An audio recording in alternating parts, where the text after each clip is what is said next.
ಅಬ್ಬರ ಇಳಿಕೆಯಾಗಿದ್ದ ಹಿನ್ನೆಲೆಯಲ್ಲಿ ಅನೇಕ ಜಲಾಶಯಗಳ ಒಳಹರಿವು ಇಳಿಕೆಯಾಗಿದ್ದು ಶಿವಮೊಗ್ಗ ಜಿಲ್ಲೆಯ ಸಾಗರ ತಾಲೂಕಿನಲ್ಲಿರುವ ಲಿಂಗನಮಕ್ಕಿ ಜಲಾಶಯದಲ್ಲೂ ಒಳಹರಿವು ತಗ್ಗಿದೆ.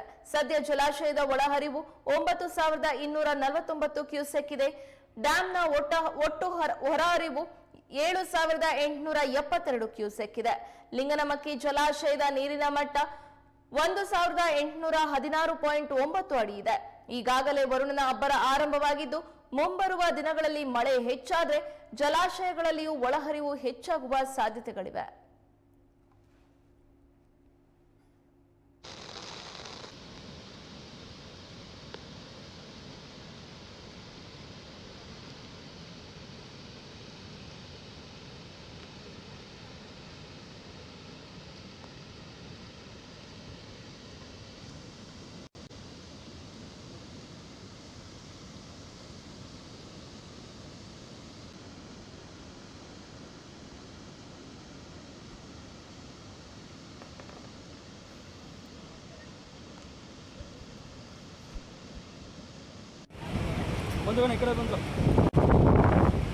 ಜಿಲ್ಲೆಯಲ್ಲಿ ಮಳೆಯ ಅಬ್ಬರ ಇಳಿಕೆಯಾಗಿದ್ದ ಹಿನ್ನೆಲೆಯಲ್ಲಿ ಅನೇಕ ಜಲಾಶಯಗಳ ಒಳಹರಿವು ಇಳಿಕೆಯಾಗಿದ್ದು ಶಿವಮೊಗ್ಗ ಜಿಲ್ಲೆಯ ಸಾಗರ ತಾಲೂಕಿನಲ್ಲಿರುವ ಲಿಂಗನಮಕ್ಕಿ ಜಲಾಶಯದಲ್ಲೂ ಒಳಹರಿವು ತಗ್ಗಿದೆ.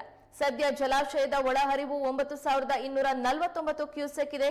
ಡ್ಯಾಂನ ಒಟ್ಟು ಹೊರಹರಿವು 7872 ಕ್ಯೂಸೆಕ್ ಇದೆ. ಲಿಂಗನಮಕ್ಕಿ ಜಲಾಶಯದ ನೀರಿನ ಮಟ್ಟ 1816.9 ಅಡಿ ಇದೆ.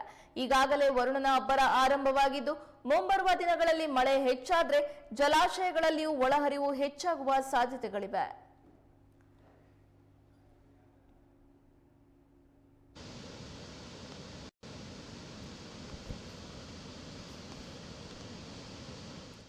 ಶಿವಮೊಗ್ಗ ಜಿಲ್ಲೆಯ